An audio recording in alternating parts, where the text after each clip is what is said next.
प्यारे दोस्तों, इस वीडियो पे बात करेंगे हम लोग 9 नंबर का एक काफ़ी ज़्यादा इंपॉर्टेंट टॉपिक। तो यहाँ पर आपको मैं बताऊंगा काफ़ी महत्वपूर्ण निबंधों को, जैसे कि आपको मैं यहाँ पर वन शॉट वीडियो के माध्यम से तुरंत आपके निबंध की तैयारी कराने वाला हूँ, कैसे निबंध को लिख करके आना है जिससे कि बोर्ड एग्जाम में आपको पूरा नंबर मिले। ठीक है, तो अगर बात करें प्यारे दोस्तों, तो यहाँ पर जो 9 नंबर का निबंध होता है, इसमें जो 2 नंबर होता है आपका, वो रूपरेखा का मिलता है। ठीक है ना, जो आपकी रूपरेखा होती है इसको हिंट्स बोलते हैं। तो जब आप लोग निबंध लिखते समय इस प्रकार से कॉपी में शुरू में रूपरेखा तैयार कर देंगे तो आपको मिल जाएगा 2 नंबर, और बाकी जो 7 नंबर होता है ये आपका एक्सप्लेन का मिलता है।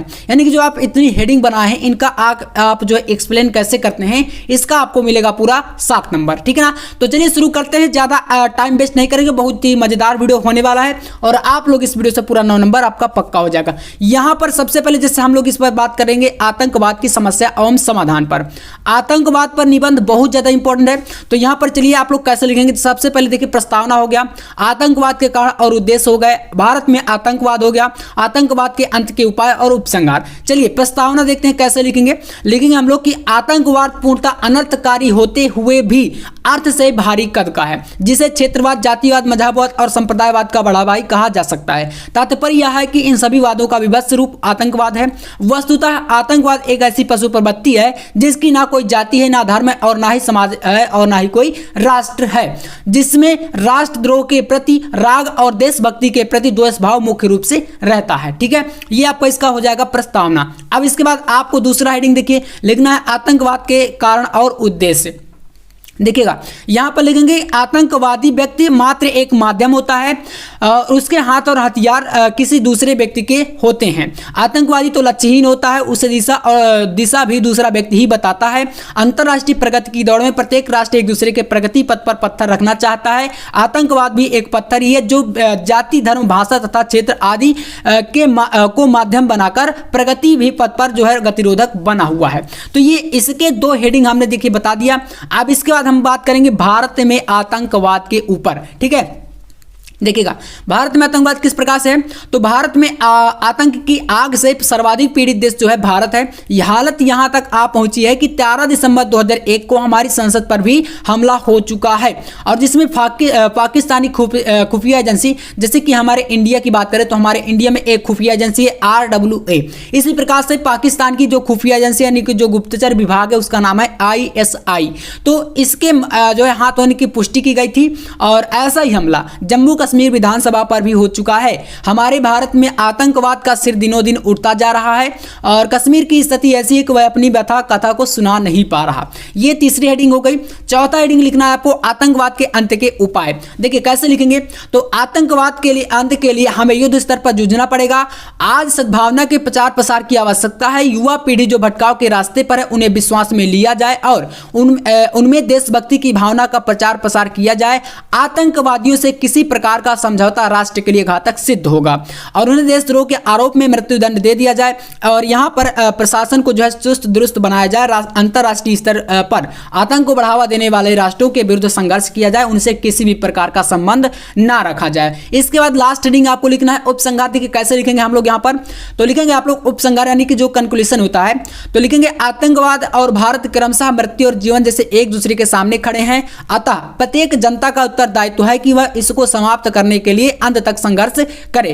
किसी देश में अशांति और आतंक फैलाना उस देश में अस्थिरता की आग फैलाना है, और इससे शत्रुओं को तो बल मिलता ही है, जन धन की भी बहुत हानि होती है, प्रगतिवादी योजनाओं के प्रगति के पांव रुक जाते हैं, प्रशासन का पूरा समय आतंक से निपटने में लग जाता है, और भारत के जन जन का यह नैतिक कर्तव्य है कि वह आतंकवाद के विरुद्ध आवाज उठाएं। इतना हेडिंग आपको लिखना है आतंकवाद पर। ठीक है ना, इसके बाद एक जो हमेशा से आपके एग्जाम में आता रहा है जो कि आपका निबंध है पर्यावरण। ठीक है ना, पर्यावरण प्रदूषण की समस्या एवं समाधान। इसको देखिए कैसे लिखना है, तो इसकी पहले इसी प्रकार से आप रूपरेखा जरूर तैयार कर लीजिए, क्योंकि इस पर अगर रूपरेखा नहीं तैयार करेंगे तो नंबर नहीं मिलने वाले। तो देखिए यहाँ पर प्रस्तावना हो गया, प्रदूषण का अर्थ हो गया, प्रदूषण के प्रकार हो गए, प्रदूषण रोकने के उपाय हो गए, उपसंहार। ये 5 हेडिंग है। कैसे लिखेंगे देखिए, सबसे पहले प्रस्तावना में आपको थोड़ा सा यूनिक करना, जैसे हम लिख देते हैं यहाँ पर पेड़ काटे बस्ती बसी, पर्यावरण निराश, बड़ा प्रदूषण शहर में कैसे लेवें सांस। बस इसके बाद लिखेंगे अपने पुरुषार्थ से गंगा को लोक कल्याण के लिए भारत भूमि पर लाए थे। भारत का जल रासायनिक दृष्टि से अमृत तुल्य है और इसमें अगर विकार नहीं होता, अगर विकार उत्पन्न हो जाता तो वहां पर प्रदूषण कह सकते हैं, बल्कि औषधीय गुणों के कारण कई लोगों के लिए रामबाण है। अब मैं ऐसा क्यों बोल रहा हूं, देखिए बीच बीच में अपने वर्ड में सम्मिलित कर देता हूं। आप बोलते हैं भैया इसमें लिखा कुछ और है, आप बोल कुछ और रहे हैं, तो मैं इसलिए बोलता हूं कि अगर आप अपना दिमाग यूज करेंगे तो ये आपके लिए एक हिंट साबित हो सकता है, एक रूपरेखा हो सकती है। लिखना आपको अपने थोड़ा सा अपने माइंड से है, कुछ आपको साहित्यिक वर्डों का यूज करके अच्छे तरीके से निबंध को सजा के लिखना है। इसके बाद देखिए प्रदूषण का अर्थ यहां पर बात करें तो देखिए जीवन के लिए संतुलित वातावरण अत्यंत आवश्यक है। वातावरण के इन घटकों में हानिकारक घटकों का प्रवेश ही वातावरण को दूषित करता है, जो सभी प्राणियों के लिए हानिकारक होता है। वातावरण को दूषित करना ही प्रदूषण कहलाता है। अब बात करते हैं प्रदूषण के प्रकारों की। प्रदूषण के प्रकार में जैसे यहाँ पर जल प्रदूषण, वायु प्रदूषण, ध्वनि प्रदूषण और मृदा प्रदूषण। तो अब आप क्या करेंगे, देखिए इसमें आप एक एक हेडिंग का एक्सप्लेन जरूर कर दीजिएगा, जैसे कि जल प्रदूषण क्या है, वायु प्रदूषण क्या है, ध्वनि प्रदूषण क्या है, मृदा प्रदूषण क्या है, इनको भी थोड़ा थोड़ा सा एक्सप्लेन जरूर आपको कर देना है, ठीक है ना। दो चार चार लाइन, जिससे कि निबंध थोड़ा सा और बड़ा हो जाएगा, अगर आपके पास टाइम बचेगा तब लास्ट में, है ना। और इसके बाद प्रदूषण रोकने के उपाय। देखिए प्रदूषण को रोकने के लिए व्यक्तिगत एवं सरकारी दोनों ही स्तरों पर प्रयास किए जाने आवश्यक हैं। प्रदूषण के निवारण एवं नियंत्रण के लिए भारत सरकार ने कई महत्वपूर्ण कदम उठाए हैं, जैसे कचरे के निस्तारण को लेकर, वाहनों के धुएं को लेकर, नदियों की साफ सफाई, वृक्षारोपण आदि को लेकर। इसके बाद उपसंहार में देखिए क्या लिखना है, तो यहां पर लिखेंगे सरकार प्रदूषण की रोकथाम के लिए पर्याप्त सजग है।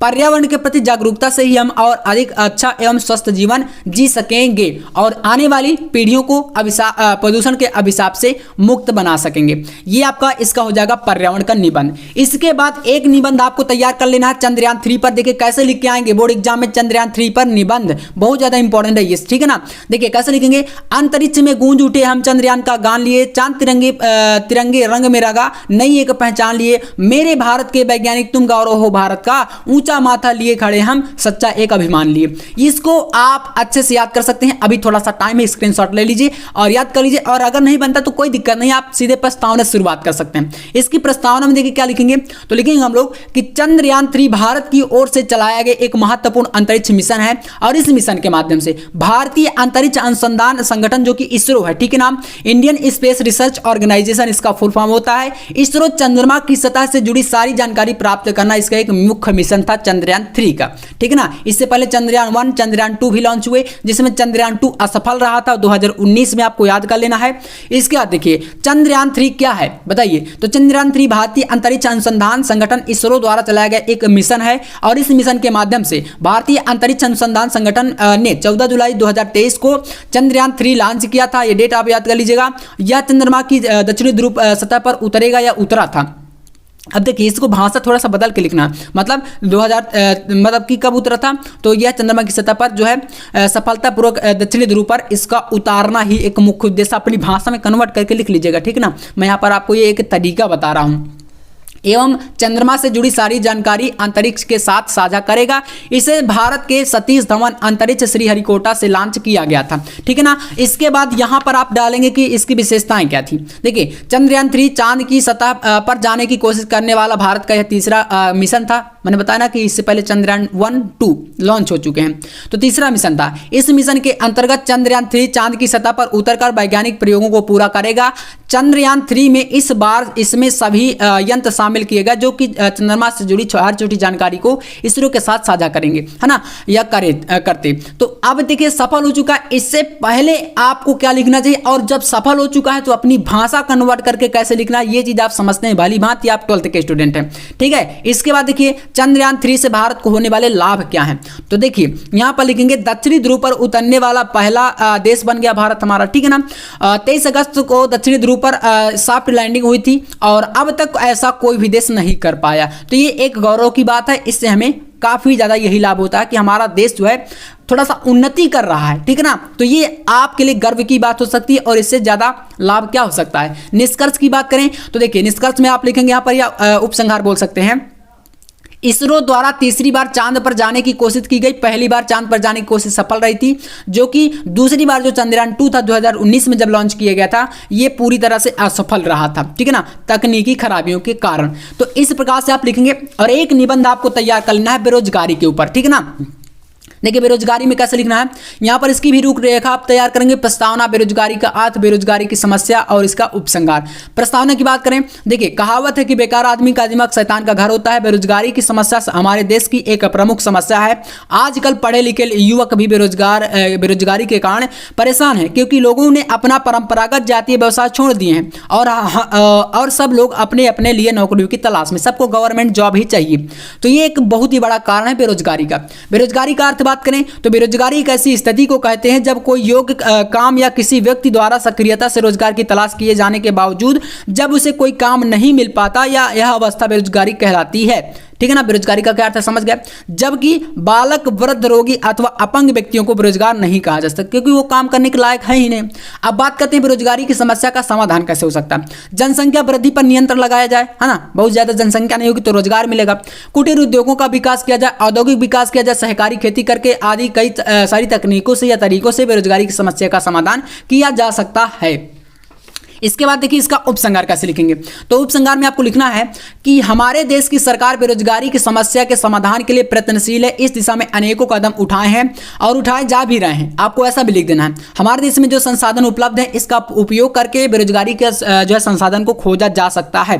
तो ये आपको 4 से 5 निबंध तैयार कर लेना। एक आप साहित्य समाज का दर्पण, उसे भी तैयार कर लीजिएगा। इसमें से आपका 100% बोर्ड एग्जाम में आपका कोई ना कोई निबंध आ जाएगा। ठीक है, तो आज की वीडियो में बस इतना ही। मिलते हैं नेक्स्ट वीडियो में नेक्स्ट टॉपिक के साथ। तब तक के लिए जय हिंद, वंदे मातरम।